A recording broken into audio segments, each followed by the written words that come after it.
Lee, what's up, man? How are you? I'm good, Charlie. How things with you, man?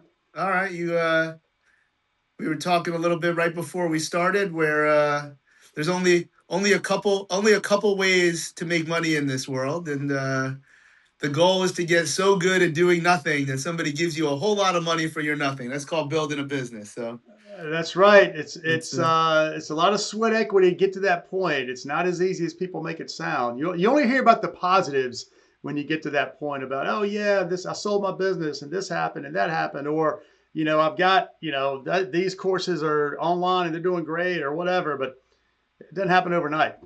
the one of my very very best friends and also a business guy. He had a great line yesterday, and this is just ironic because none of this is planned. Uh, Nothing goes up and to the right forever. Meaning, no matter how great it is gonna drop at some point. And you can kind of stay under it and try to keep it. Nothing goes like this forever, and that's an interesting thing in terms of building a business, which is not necessarily our topic here, but lot of Well, things here. at the end of the day, Charlie, if it's all about the trend.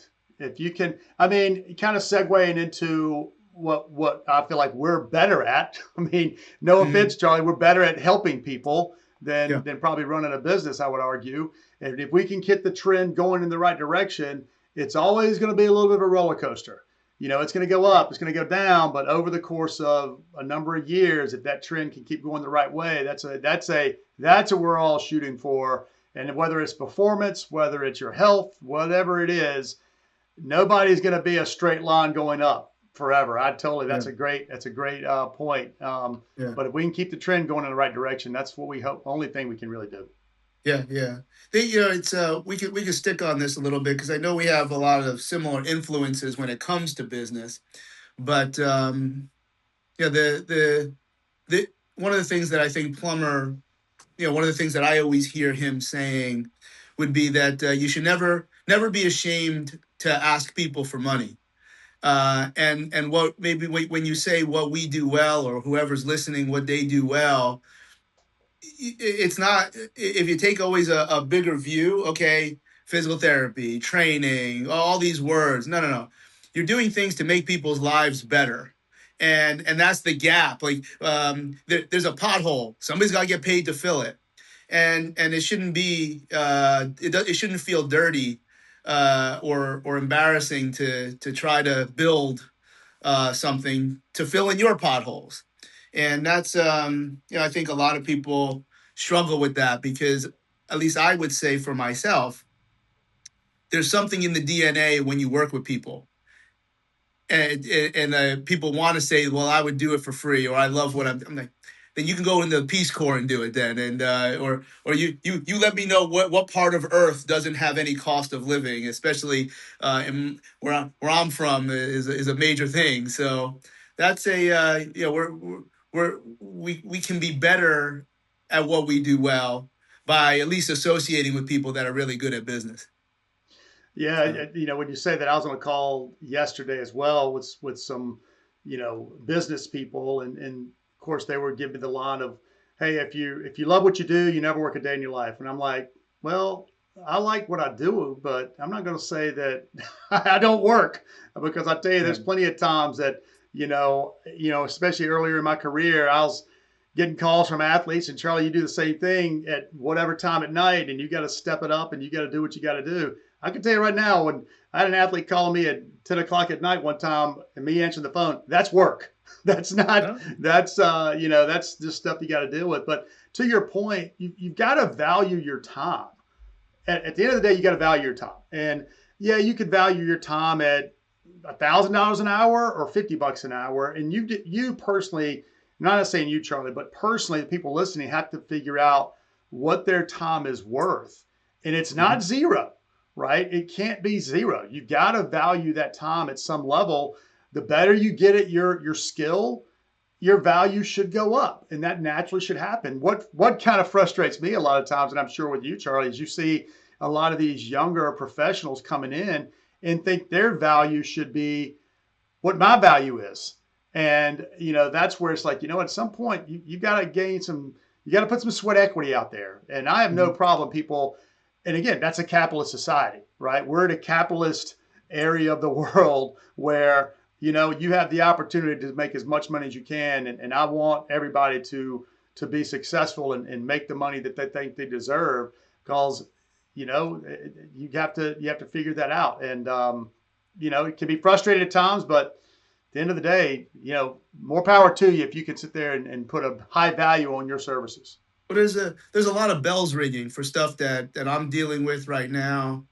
But also when you advise whether they're young people or not, I always get pigeoned for being younger than what I actually am. Maybe I don't look so young when I'm not shaved, but um, I think you I think you get one shot to set your price. So if you think you're worth 1,500 an hour, uh, do it. Like you get to pick the first time, and you're not wrong because the market will tell you.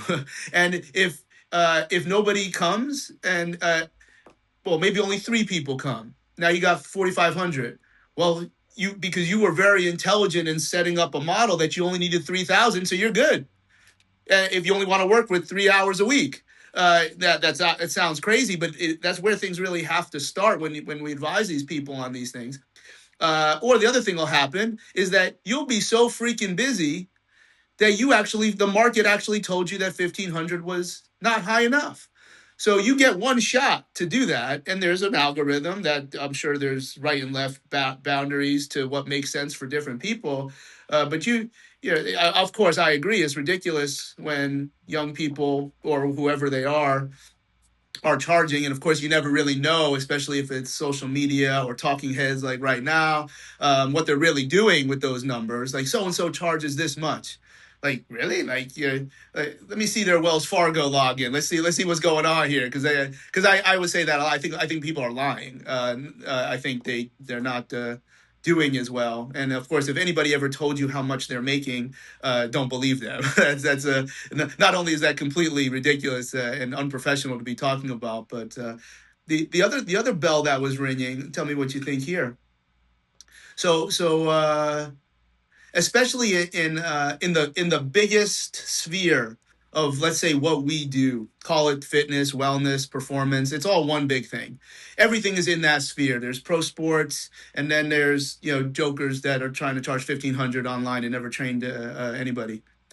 There's a lot of strategies that make a lot of money with some very very suspect clinical programs. There's some I call it what you call commercial or retail. You could argue that some of the single most successful fitness brands is some of the most garbage training, and they are so great at these other components of business that they start to think their training is good because their report card is really a dollar sign, which is nothing wrong with.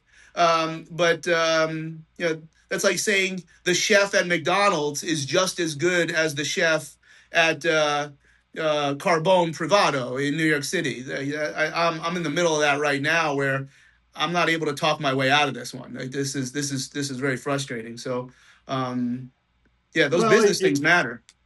I mean, again, it comes down to what are your goals and it's as simple as what are your goals and objectives. If Planet Fitness, right or wrong, makes a lot of money and they probably had more gyms around the country than anybody else, their goal is to make money. Their goal ultimately is probably to have just as many people not showing up at the gym that show up.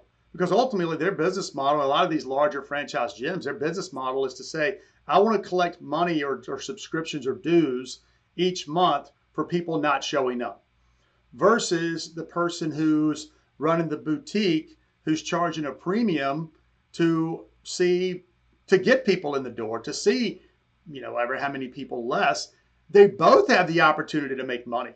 It's a matter of what are you really trying to do? If you're really trying in the world of helping people and being that trainer who's really trying to learn and get educated and get better so that you can then take that knowledge and go back and influence the lives of the people you're influencing, whether that's a pro athlete or whether that's a 15-year-old soccer player or a person trying to lose 20 pounds, there's opportunity for money to be made on both sides of that coin, whether it's the Walmarts or whether it's the high end boutique. Yeah, and that's there's a lot of reasons, for all those different things. If somebody wants to give you money, then I think you should take it. I would prefer to. I don't think this should be blasted on your marketing, but behind closed doors, be like, yeah, look, we know what we're doing here may not be the highest science, and we are much better at churn.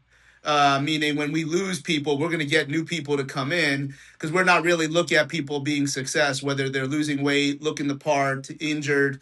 That's not part of their model. But there's these. I'm dealing with a fellow right now who's so delusional, who's reminding me that he has 20 years experience of NASM certified trainer, but he's running multiple $100 million business. Like it's a real thing. And people, and I'm like, I would love to learn from you. It's a shame Right. when it doesn't go the other direction where, cause I think it can go both directions. I think you can have at least a more Epicurean product. Maybe we could have Five Guys instead of McDonald's, Right.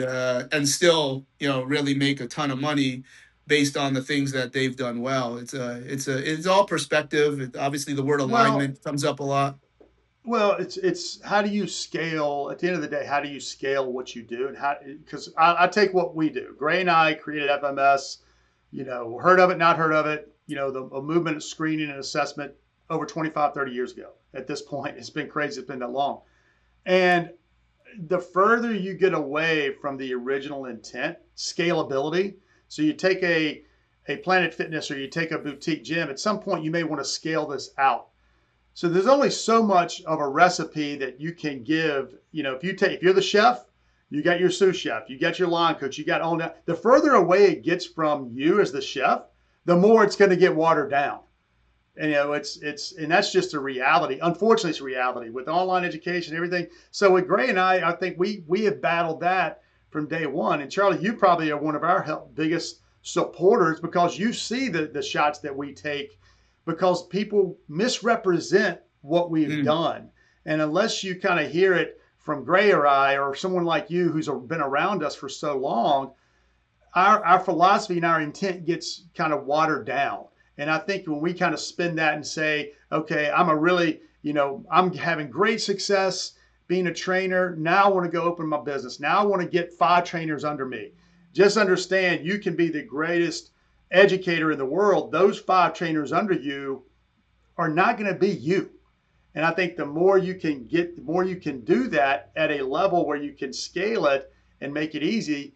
That's the difficulty. And maybe that's my point in that little rant right there. That's what gets difficult. How do you scale it?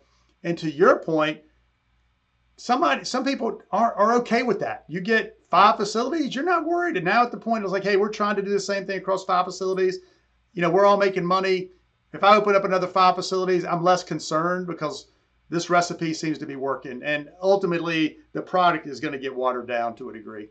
yeah, yeah, no, it's here.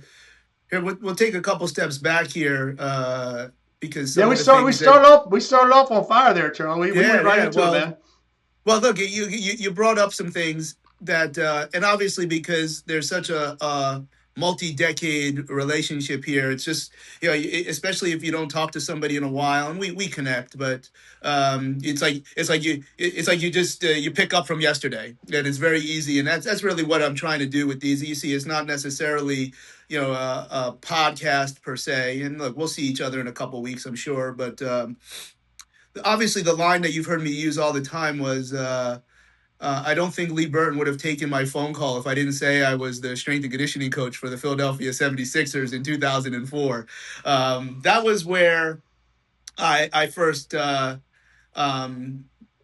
was starting to get into the FMS, and there was a lineage. It went from, I think, I forget the order, because it's not on the tip of my tongue, but I think it was some physician that told me about Yonda. Okay, so there was somebody that had this "your whole body matters" type of thing, and obviously, if Yonda's message, if it was maintained, it would probably be a little bit different today. And then they said, hey, if you like Yonda, you got to see what Sarman says. And of course, it's very ironic because Sarman isn't always the most charming voice when it comes to things that are where physical therapy and fitness, even though she's very, very nice to me in most situations.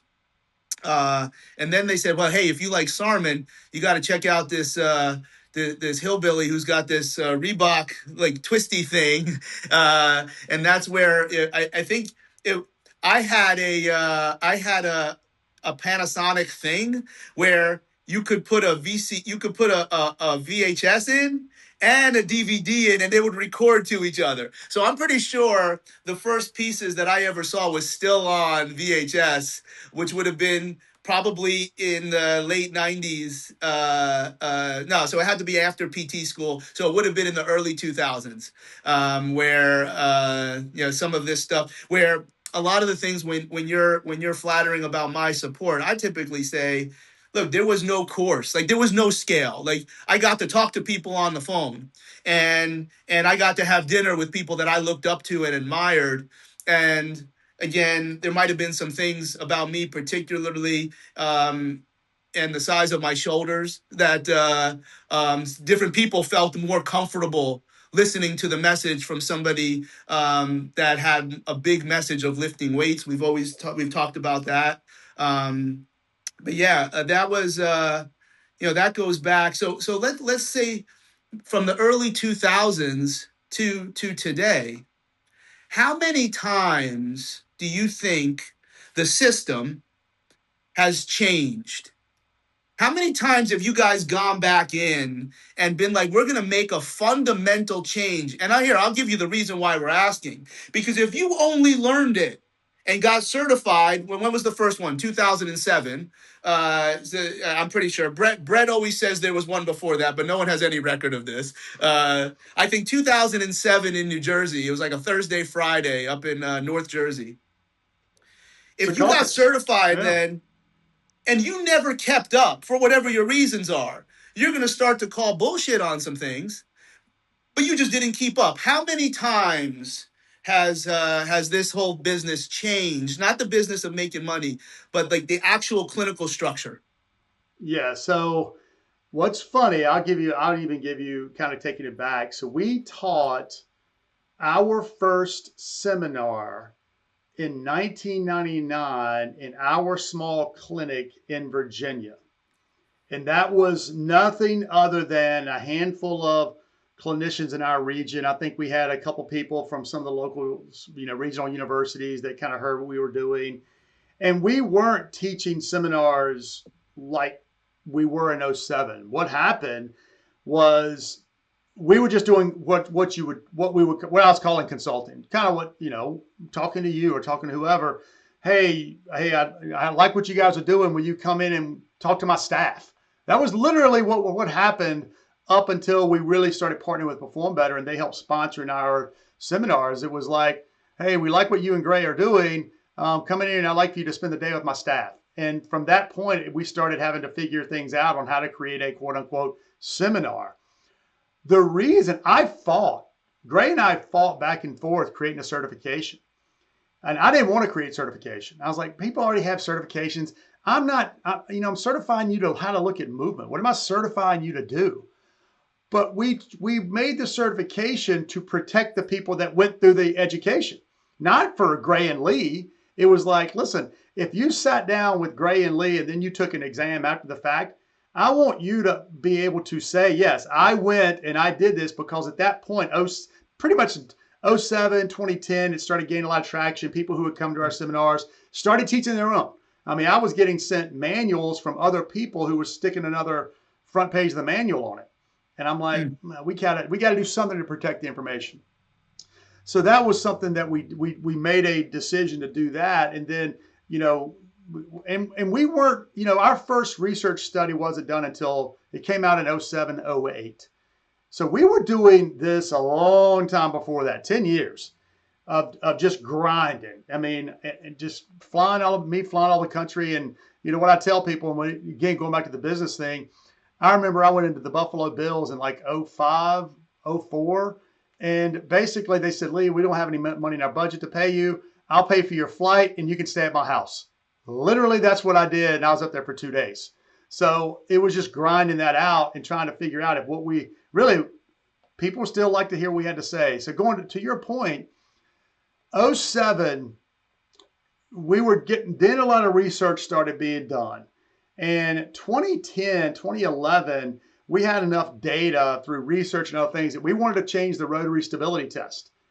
And we wanted to add an ankle mobility test because we realized through some biomechanical analysis that the overhead deep squat and I thought the lunge, neither one of them cleared the ankle. Now, here's what people don't get. So we started that in like 2011. It took us Right. 2 or 3 years, four Yeah. years before we landed on a place to make those changes.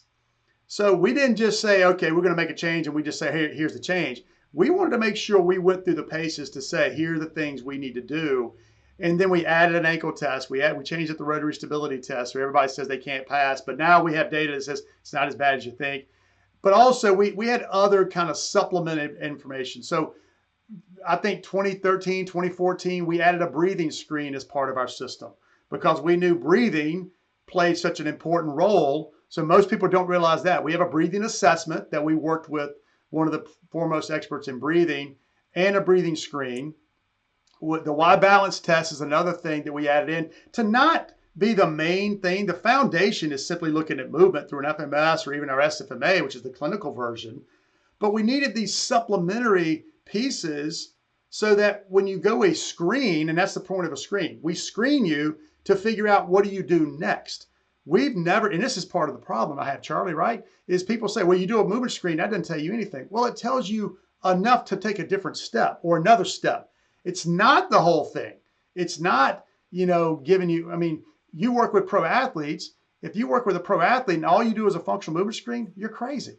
There's a lot of other stuff you need to be doing. Just like if I'm working with a high school athlete, I take them to a movement screen and they tell me this hurts or they do well. There's other things I'm going to do. So it's just, so those are the other things we evolved to, is adding these other elements to round everything out, knowing that, okay, you probably need, maybe you need to do a Y balance test for return to play, or as part of the basketball team, your hockey team you work with. Maybe you need to do some of these other things, a carry or a breathing screen, whatever it is, really to round things out.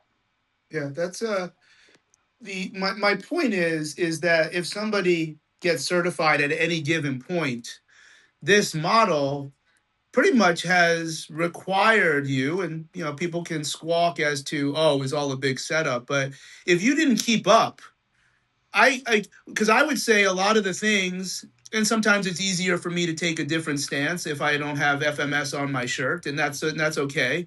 Um, the if you didn't keep up, like, no, what you're saying is fair, except it is not fair to attribute it to this model because you didn't keep up. Like what you're saying, it's like saying milk doesn't cure communicable diseases. I'm like, well, that's not what this model is suggesting. I would go back to whatever those years were. I was finding that you could get a two, you could have symmetrical twos and still have significant ankle dorsiflexion limitation. And I didn't feel like I was breaking the law by doing it the way you taught me, and then also doing it in the way that you didn't teach me. And then when people would solicit me, uh, I have worked for you, I've worked for the company, but I'm not allowed to do it my way. I have to do it this other way because this is a certification. It has to be the same way every single time. And it's interesting that we go into that scaling piece because this is your business. Like, no one needs to apologize for this if you don't like it, because as you well know, and every so often somebody calls the FMS office and be like, Charlie said this and this. It's like, yeah, I'm doing it my way. Like, I'm not represent, because like if I get identified as a so and so guy, well, I do a lot of other things, and that kind of leads me to my next question. That because I don't want to get, we could be here for 4 hours defending these things, because I think most people are actually correct and completely out of context and out of line. That's what I would say, and I would say, and I would also be like, all right, you want to talk with me? We can do it. We can do it this way if you like, because I'm allowed to say whatever I want. I'm not representing someone else's brand and their family and their money, but as far as being an FMS guy, that doesn't force you to only use kettlebells and a particular band. I would say that, and you give me your thoughts when I'm done. If you used something that you clearly was generated through some of these commercial models, which are all based on logic anyway, they and I said, hey, Lee, I'm going to drop off this young man, and I'd like you to improve his hip internal rotation at least 15 degrees. But I didn't tell you how I got there. So of course you're going to judge it like, well, Charlie, he already has 90. I'm not sure this is going to happen, but he's got like 20. There's room in there. And then I come back and in 2 weeks, and then I'm going to test him in another room. You're not going to watch me test him. That is the essence of maybe the safest word is this agnostic form of movement evaluation, not screen, not a set evaluation. Like we can get into all those semantics because then you're giving people bullets. So to me, you can do whatever the hell you want. Am I allowed to do? You're allowed to do whatever you want. Like that's this is why it's very hard to genuinely research this model, um, because I am very comfortable that a brilliant coach can take somebody that I score as a 7 and keep them completely injury free because they're a good coach. That's not part of this. Like you can't research cannot judge those things, because I also know that somebody could be a 21 and a goofball is going to make them very injury prone. So it makes the numbers don't stand up because this is not a researchable thing at those levels. So tell me, I gave you a couple things there: the agnostic nature, and then the challenge to actually research this at a very linear level. Yeah, I mean, there's a lot there, Charlie. As always, that's why I like talking to you, man. You throw a lot in a short amount of time, but yeah, I mean, and that's again, I don't. I mean, maybe I am becoming a grumpy old man here a little bit, but that's kind of the frustrating thing is, we simply said going back to the original, and even today, I taught a class this past week, a couple of days ago, and said the same thing. I don't care how you quote unquote fix someone. That's up to you. You want to get more internal rotation, do whatever the hell you know how to do. I don't care if you want to drop a needle in somebody, you want to just stretch them out, or you want to do some other quadruped, whatever it is. Just set a baseline and retest it to see if what you did actually worked. All I think we did was offer up a quick and easy way to look at movement. And when I say movement, your ability to balance, your ability to lunge, your ability to squat. Now, we could make an argument all day whether our numbers was 0, 1, 2, 3 and overhead versus hands in front, feet positioning.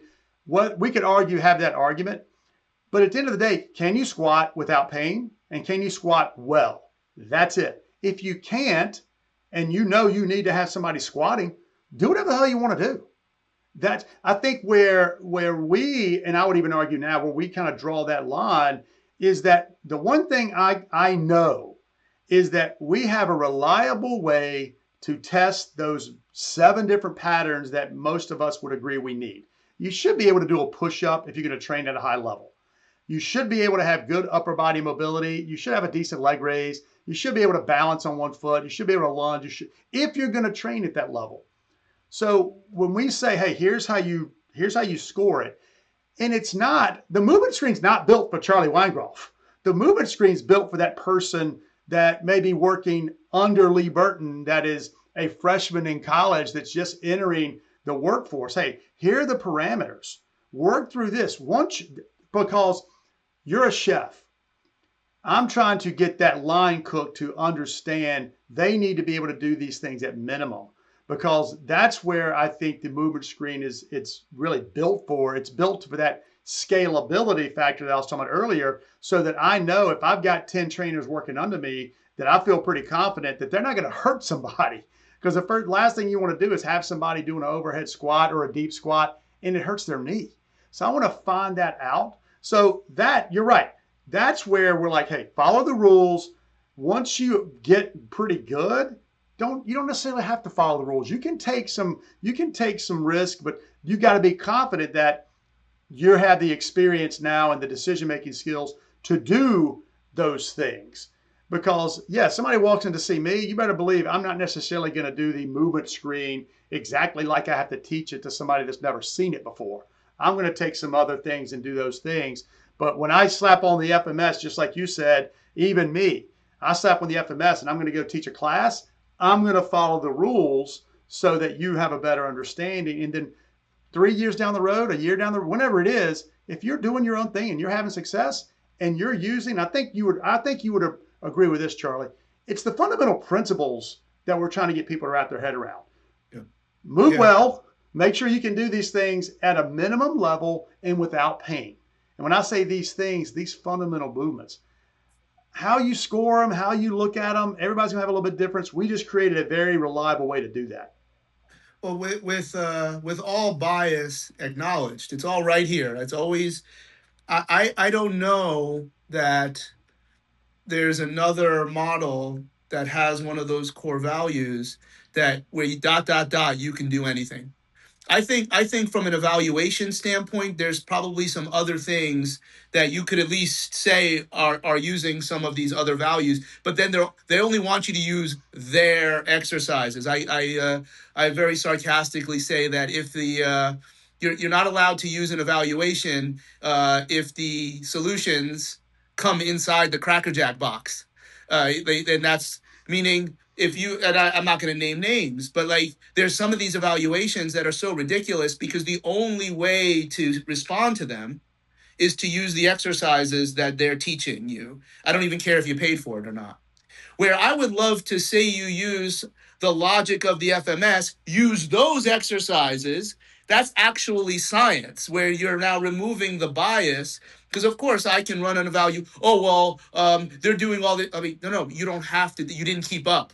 You weren't listening, or maybe you learned it on YouTube, or et cetera, et cetera. And that's a I don't want to get so much. And look, that can be another day, another time when we have, multiple hours because I have made it my business and I really don't think about this much anymore. But I think most of the things are like all just logical. And people say things, and of course, whoever gets into them first, or whoever your favorite hero is, you're going to listen to what he or she says.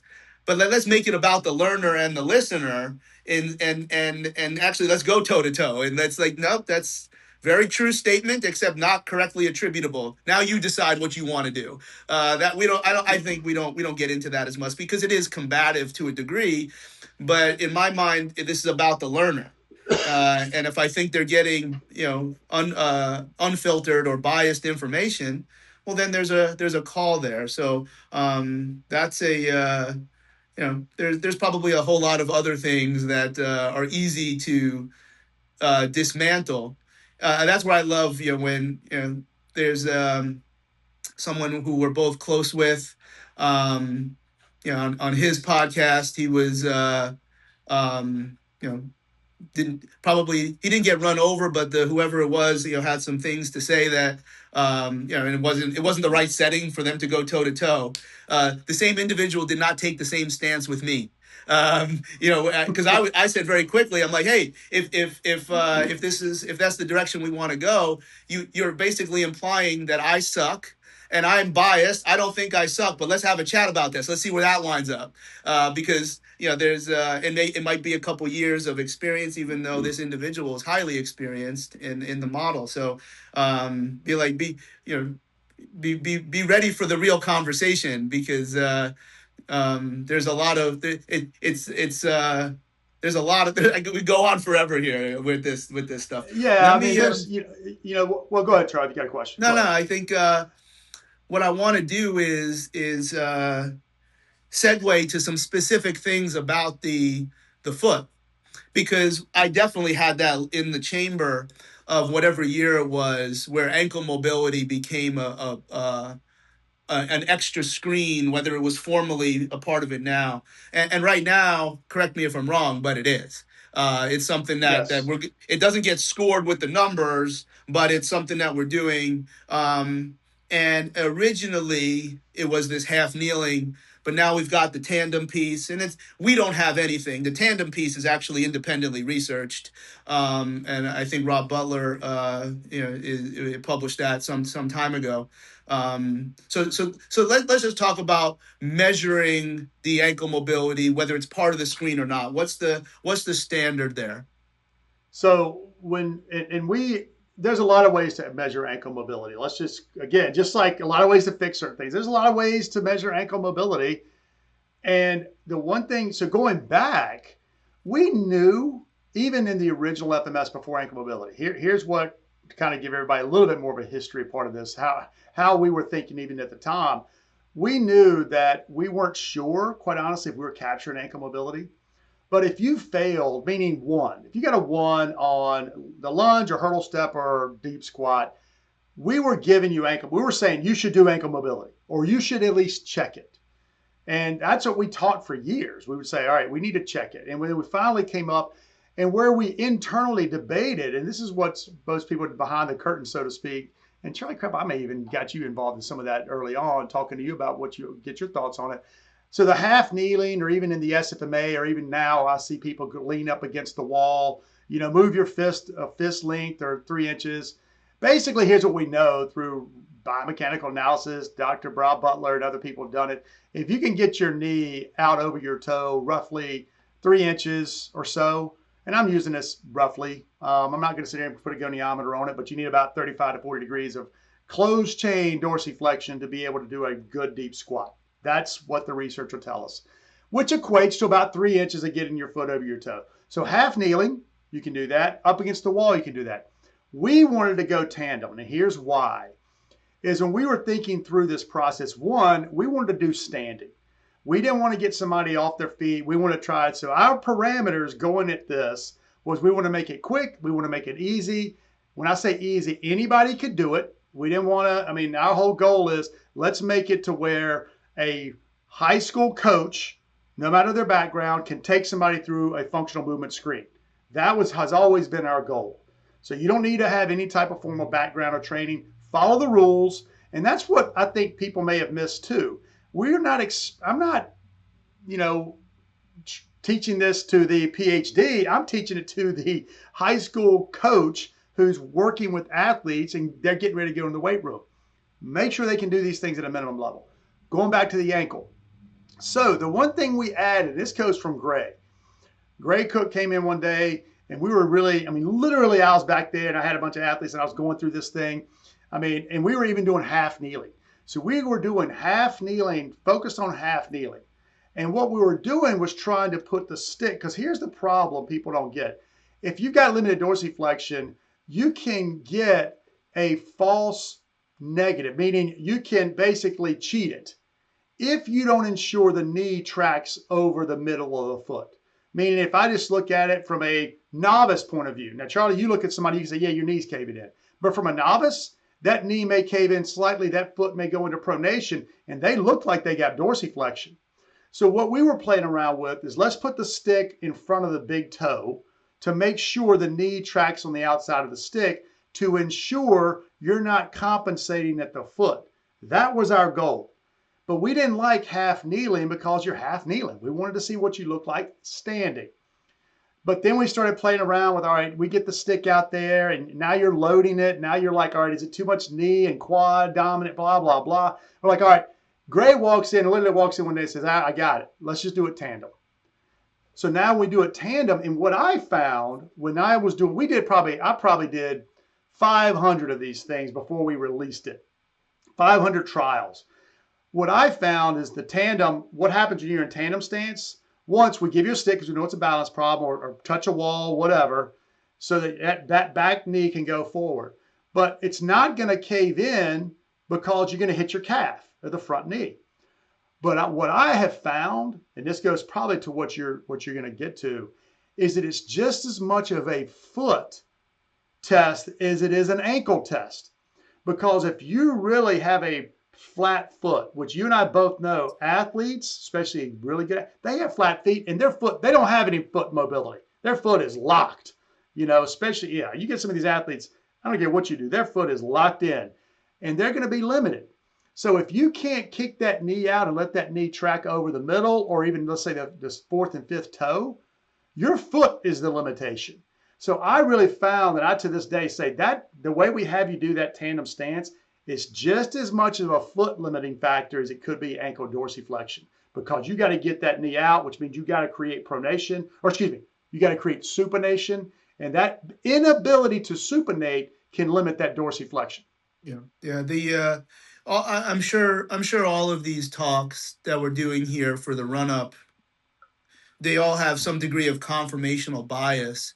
But a big piece that I think people are missing, that again gives them an extra round in the chamber if they're that type of individual, is that basically I would say in half kneeling, you would still see a lot of 4 and 5 inches. It would appear that the knee is tracking where you're saying over the second or third toe, but the foot is still collapsed. And to me, that's important. Now, I don't know why it's collapsed, and we go into that because the overall uh, um, where I want this funnel to go clinically is when your foot is flat, you can't invert the calcaneus. When you can't invert the calcaneus, again, I don't think I'm some genius. I just happen to be always stuck into talking about things that other people aren't talking about. Let's look that to me, when the Achilles doesn't invert, the calf is here, but then the Achilles goes this way. And I'm not saying if you work on ankle inversion, then all of a sudden your Achilles problem is solved. I'm always saying, are you doing everything that you possibly can do to mitigate what is clearly an epidemic? So now, if you don't test in other ways, so no, look, Charlie, the calcaneus moves very well. Well, then when you're on the ground, then it's the navicular, or maybe it's the cuboid on the other side. Well, no, they move. Well, then you got to look at the cuneiforms. And if you don't know those things, it's very easy to start to throw stones. So I would say that my explanation, because the type of folks, and obviously some of them you have shared, in terms of working together with, even though these are Hall of Fame A1, professional athletes, they ask questions. They ask questions because they do want to know, but they also ask questions so they go back into the building and bust balls, and That's right. throw around big words like navicular and mitochondria. So what we would look at in the tandem, that relative, even though you're standing straight, that's relative hip internal rotation. That Correct. adduction and internal rotation are the same. So now if I lock up your hip, I'm going to get a better version of what you're doing. So now you can't cheat with the pronation, because whether you hit your calf or not, you can't even stand there. And that may not have anything to do with mobility of the hip. It's all just this big chain. And that's so what we've started to do, tell me what you think. We're doing a lot of the same basic 101 ankle mobility drills, some of which may be half kneeling, but we're wedging underneath like an orthotic post. Yes. So that, because all of a sudden you're losing all those inches. You're not getting 4 and 5 anymore. And they're like, yeah, that feels like a way stronger stretch. I'm like, hey, don't worry about it. When you put your cleats on, I want you to use whatever you got. But I believe that if I put that little wedge, and then maybe we should be going back to some orthotics that support this, so that I can that means their foot isn't as flat as we think. Because if the wedge does lift, that means it can go. That's the difference between mobility and not mobility. So tell me what you think there, and do we need to invent a new device here for medial arch support during ankle mobility? Yes. No, I mean, Charlie, that's exactly, I would argue. One of the things we were doing early on is we were putting a little wedge under the first metatarsal, first MTP joint to do deadlifts. And this goes Yeah. back to the early 2000s. So, yeah, putting a little wedge and forcing them to use that range. So because again, all of that, and I'd even say, especially the athletes you're dealing with, that first MTP joint, if that sucker's not moving, it's going to, I mean, that's how kinetic chain, it goes back to the most fundamental stuff. It's just sending bad signals all the way up. And yeah, the foot and just getting in there, manipulating, just doing something. But to your point, getting them using a wedge, using something to kind of elevate it and already kind of what I tell people, I try to be simple. I say, hey, I'm going to kind of preload it, pre-stretch it, and then that's going to give you a little bit more information up here, which should help everything out. So Yeah. yeah, I mean, and what you said about it being in tandem, locking the hip up, that's exactly why we try to test it there. We're trying to lock everything up to really isolate that ankle and that foot in that tandem position to see where you are. And if you're locked up, then you're right. Then I'm going to say, all right, you're locked up. You're not good. Let's get you on the table. Let's take a closer look about what's going on. Yeah, but these types of discussions, and I think this particular discussion is dated for you and I, but maybe not dated for others, and that's okay, because then I'm like, wow, and then that's where you go to learn new things, in terms of, okay, if you're struggling with these things and you're seeing it, but whether you don't know how, or you're not legally allowed to be jiggling people's foot or throwing, dropping on it, that is part of the solution here, to mobilize. And then furthering, okay, well, I've just found that when I jiggled cuneiform 1 on cuneiform 2, all of a sudden I saw everything I wanted. But then it goes away. I'm like, yeah, because you need an exercise for cuneiform 1 and cuneiform 2. Oh, I never heard of that. Yeah, just because you didn't look. Like, and maybe we have to get into other worlds that take you away from this confined piece. Like that. So I'm gonna give you one, Charlie. And you brought this up earlier. Probably one of the I was when Gray and I first started working together. I was the orthotic guy. So I used to build orthotics like crazy. Yeah, Put them in because the you're a foam certified and athletic trainer like me, oh and you're man, stepping on that box, that oh foam man, box, and then you send it off. oh gosh, and then throw the wedges in there and all that stuff. And but we would do everything we could. Like the orthotic was the last resort. But you know what got me, what you're describing got me thinking is who brought up one of the most cool things I ever, well, I'd say ever, was something called short foot posturing. Yeah, yeah. Short foot posturing and a lot of exercise that puts you in short foot posture, that's a Vladimir Yanda thing. That's a I'm Yonda pretty thing. Yeah. sure it goes back to Yanda. And that's what you almost like your hands and your feet.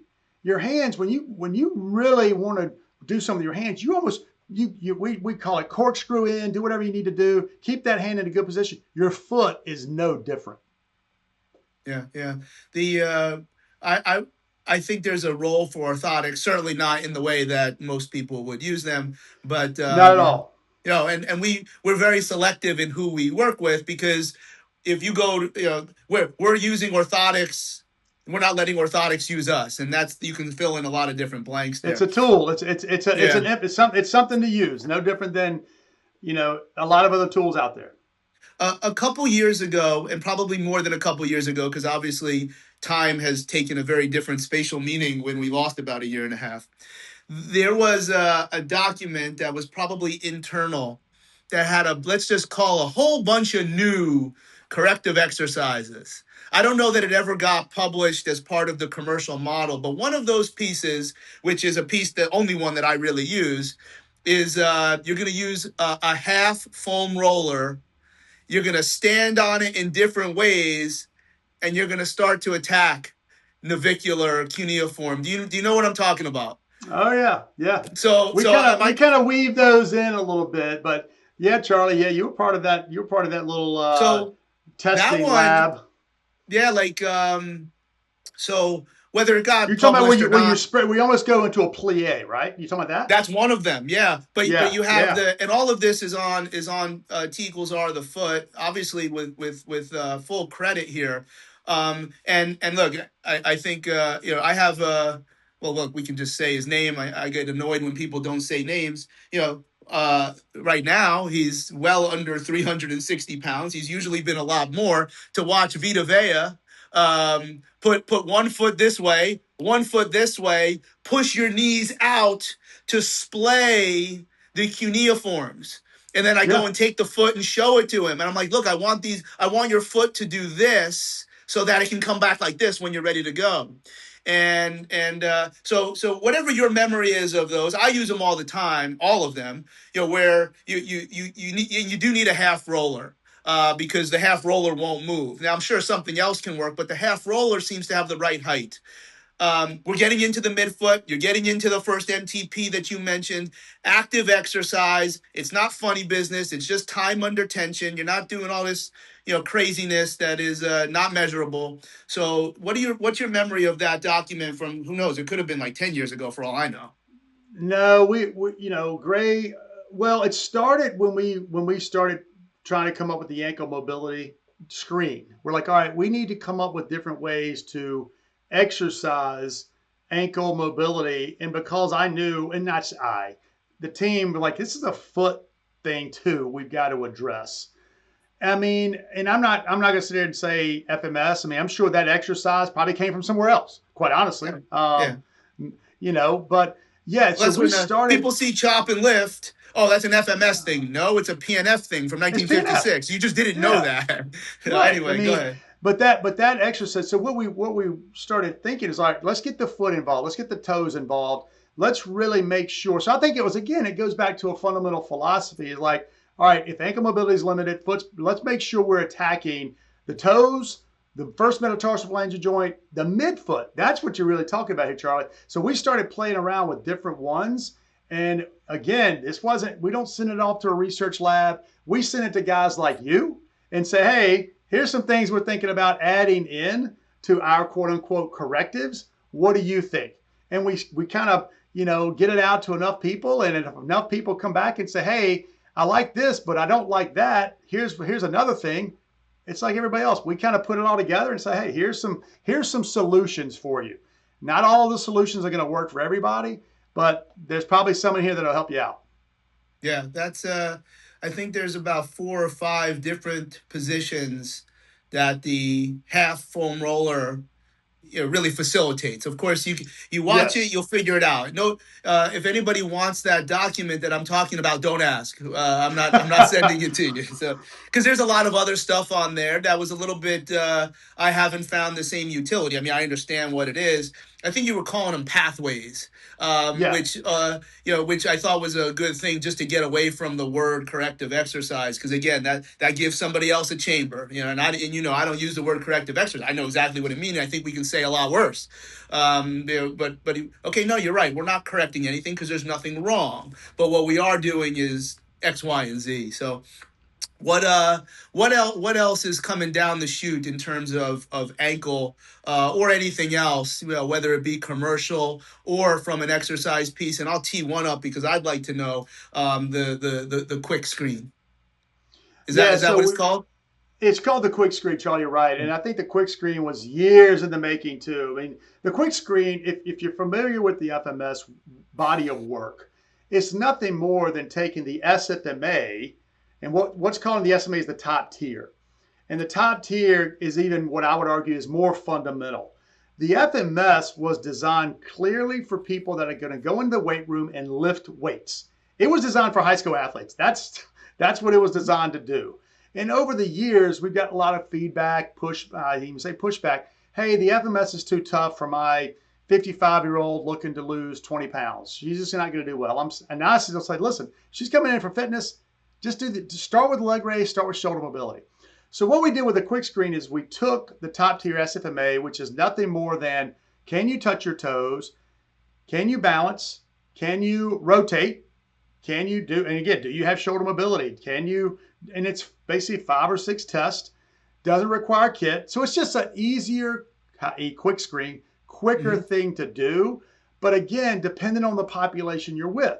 If I'm working with athletes, I'm doing an FMS. But if I'm working with, a 26-year-old person who's pretty overweight's never lifted a weight in their life, they're walking in the door, I'd probably choose the quick screen. Older individuals, maybe, and I shouldn't say older individuals, deconditioned individuals, because there's a lot of older individuals I take through an FMS. I don't care how old you are. But if you're deconditioned and, we have a self screen that uses the same type of screen, get into more corporate wellness, just making it quicker, easier. I can get myself in a room with 30 people and pretty much take them to a quick screen. And with what we found in the research, I can get you about 80% or 85% to the same place as I would with an FMS. Meaning, if I do an FMS, and I do a quick screen of the same person, 8 out of 10 times they're going to line up to say this person needs to work on this thing, right? The key component is we don't have an upper body stability test. We don't have a push up in the quick screen. That's on purpose because of who we're trying to get it to. So if I'm working with, depending on who it is, maybe add a push up, add a stability test to it. That's the type of thing. And the other thing is, and Charlie, you know this, you've introduced me to some companies that you've worked with and consulted with. We're always working with computer vision and coming out with, hey, I want to do it, use my phone, or the camera to screen me. We've got things like that coming out that we're working on and stuff. We're like everybody else, trying to collect data and let the data help us continue to evolve. So the quick screen is one. The self screen and that kind of looking at that plus some other data is another thing that we're kind of working on. But the exercises, to your point, Charlie, the exercises, there's no limit of exercises. It's finding the right one for the right person.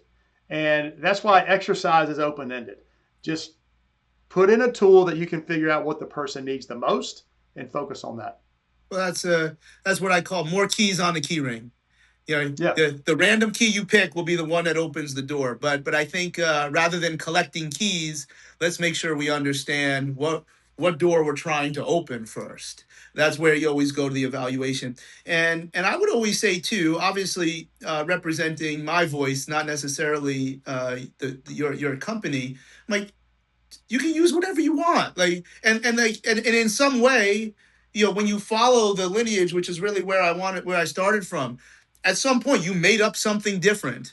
Yeah. And whether it was marketed by the same company or somebody else, you're still following all of the same concepts. And more importantly, you have all rights to do whatever you wanted before, and maybe use what might, like when you go to their course, they've got a lot to say. But no. Use those exercises because you're not solving for a commercial word. I want ankle dorsiflexion. I don't care if you spread peanut butter on them to get there. But we miss this point that when the test does not automatically have a companion solution, that's a better test. It's less biased, and Right. that's and the people don't want to do that. They don't, or at least they don't want to admit that the bias is there. Well, and honestly, and I think unfortunately for guys like us, Charlie, there's a big pocket of professionals that simply want to be told what to do, that don't Mm-hmm. necessarily want to think. Just give me the recipe. Tell me what to do, and they want to go out there on the gym floor or wherever and just follow that recipe. And unfortunately, humans, the recipe is only going to take you so far. You're going to have to make some certain decisions on your own. Yeah, and then that goes to the point of what I was suggesting. Uh, we really have to kind of look side-eyed and squinty-eyed at the research, because no one is qualifying a lot of things, most importantly the intelligence of the training choices. So and that can't be researched, because there's no way anybody's going to say that's good training and that's not good training. And if I just want you to walk around in the mall, I probably have a much different risk profile for the same neuromuscular profile that any model demonstrates. Those are some things for another day. But Yeah. obviously we got after some of the ankle pieces, the measurement piece, and clearly the forefoot. It is not just this, and it's not just, you can maybe bring that knee way forward, but if your foot is collapsing, to me that is at least in the professional sports world, that's where there's some things here. And I Yes. don't want to hear there's nothing I can do about it. Well, I'll just put it north. No. Like, that's we're not going to limit these things. We might limit these things, but I'm not saying that do this happens. I'm saying, hey, did you do everything you possibly could do for the previous 2 years before this horrible decision was put in front of you on do you play in the NBA Finals or not? Yeah. Because I believe those decisions with multiple players is very above board. Like, nobody's forcing anybody to do anything. Nobody's being reckless. What did you do a year ago? Right. There's a to make sure. lot of factors that led up Yeah, to nobody something wants like to that. talk about that part. Nobody wants to talk Right. about the what did you do ahead of time, and Yeah. even outside of the local orthopedic components, so that this issue didn't come up. And we talked a lot about that last year, the time we're filming 1 year ago at the NBA Combine, for the strength coaches there. So, well, that's how about we put a bow on it, and hopefully we didn't talk too much about the defending the FMS, because I would also say anybody who wants to have a chat, no, because I'm not going to give you the run. The way to bring somebody up to the main event is put them in the ring with Triple H. That's not how. That's not. We're not doing that. So That's right. that's just what they want. Well, So Charlie, listen, man, I yeah. appreciate having me on as always, man. And I know we're going to probably catch up and see each other here the next couple of weeks on a Yes, little sir. perform better thing. So, yeah, I appreciate having me on, man. Well done. Thank you, sir. All right, Charlie. Thanks. All right. Bye bye.